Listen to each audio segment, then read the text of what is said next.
Comment être sûr qu'on est sur la bonne voie?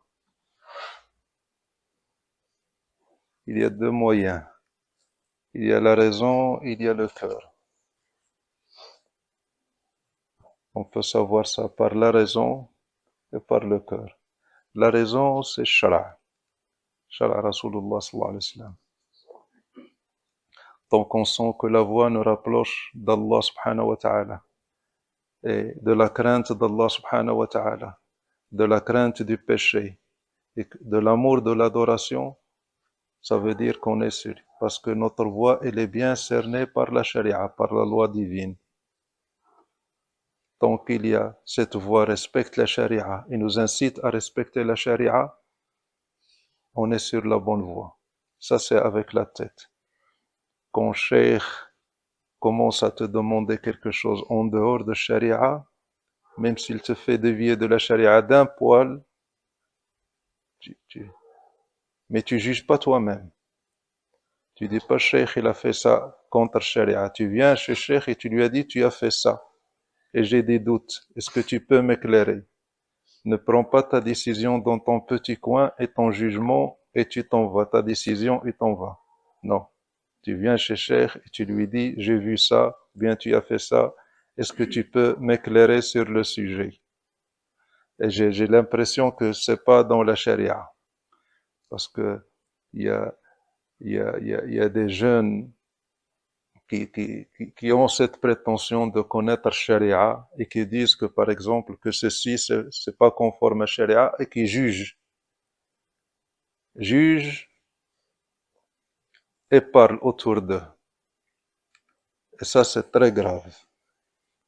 Si tu as un doute, tu viens chez Cheikh et tu lui dis, j'ai vu ça, j'ai vu ce comportement et j'ai des doutes. Est-ce que c'est conforme à Sharia? Et honnêtement, celui qui a la prétention de croire qu'il croit Sharia, qu'il sait ce que c'est que Sharia, la Sharia, elle est très, très vaste. Sharia, elle est très vaste. Donc, si tu connais quelque chose, un petit truc, n'essaie pas de mettre Cheikh dans ta petite case. Et s'il est dans ta petite case, il est bien. S'il tient pas dans ta petite case, il n'est pas bien. Non, ne fais pas ça. Et souvent, quand on a un mauvais jugement sur la voie ou sur Cheikh, c'est souvent notre ego qui veut nous éloigner de la voie.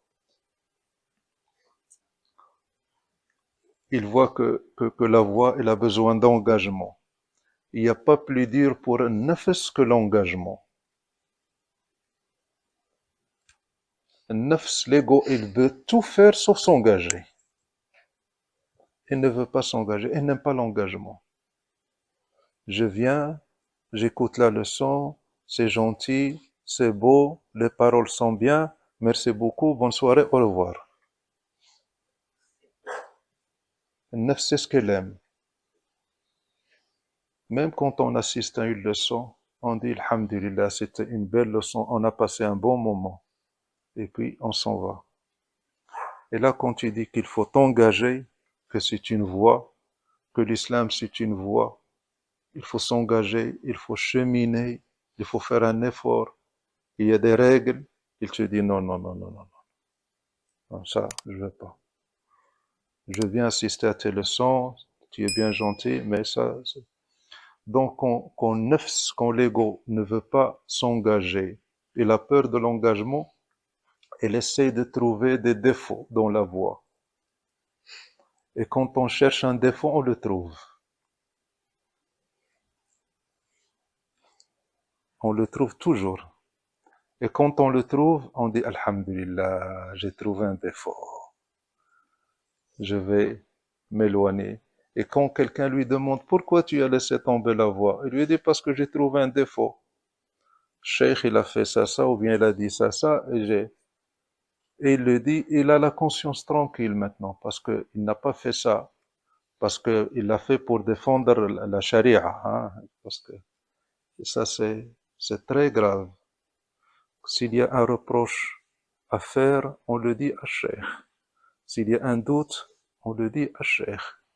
Et la porte, elle est bien ouverte. N'ayez aucune réticence à venir à dire je t'ai entendu dire ça, je suis pas convaincu, je crois que c'est pas conforme à la charia, il n'y a aucun souci. Mais ne va pas porter ton jugement dans. Et il y a le jugement par le cœur. Avec le cœur, on peut juger. Le Sayyidina Nabi sallallahu alayhi wa sallam, il y a des hommes qui venaient chez lui et qui l'entendaient et qui croyaient en Sayyidina Nabi sallallahu alayhi wa sallam sans trop de paroles, sans essayer de le convaincre. Ils disent que tu n'as pas un visage de menteur. Le cœur aussi, il peut juger. Il y a ces deux hommes qui sont venus chez Sayyidina Nabi sallallahu alayhi wa sallam. Ces deux hommes, ils étaient en train de discuter, ils se disaient, il lui a dit, comment on fait pour connaître le halal et le haram? Comment? Il y a beaucoup de choses, beaucoup d'interdits, beaucoup. Comment on va reconnaître le halal et le haram? Quel est le moyen pour faire la différence entre le halal et le haram? Ils sont allés chez Sayyidina Nabi sallallahu alayhi wa sallam. Il dit, on va demander à Sayyidina Nabi sallallahu alayhi wa sallam. Quand ils sont arrivés à Sayyidina Nabi sallallahu alayhi wa sallam, Sayyidina Nabi sallallahu alayhi wa sallam leur a dit, est-ce que vous voulez me poser la question ou que je vous dise la question que vous voulez poser? Ils ont dit, Allah, on préfère l'entendre de toi pour qu'on rajoute à notre certitude en toi. Alors Sayyidina Nabi sallallahu alayhi wa sallam dit, vous êtes venus pour savoir comment reconnaître le halal et le haram, licite et l'illicite. Dit, le halal, c'est celui que, quand tu le fais, ton cœur se réjouit et ça te dérange pas que les gens l'apprennent et le voient. Et le haram, c'est la chose qui rend ton cœur renfermé et que tu ne veux pas que les gens te regardent le faire. Donc, dans la voix aussi, on peut avoir ces jugements par le cœur. Qu'est-ce que la compagnie de Cheikh et l'amour de Cheikh et le lien avec Cheikh m'a apporté? Ça aussi, on peut le sentir avec le cœur. On peut sentir si le Cheikh il est en train de parler ou bien il est porteur de quelque chose dans son cœur. Est-ce qu'il a touché seulement notre intellect ou bien est-ce qu'il est arrivé à mon cœur? Et quand il est arrivé à mon cœur, qu'est-ce qu'il a fait de mon cœur? Est-ce que mon cœur, je le sens plus proche d'Allah ou bien éloigné d'Allah?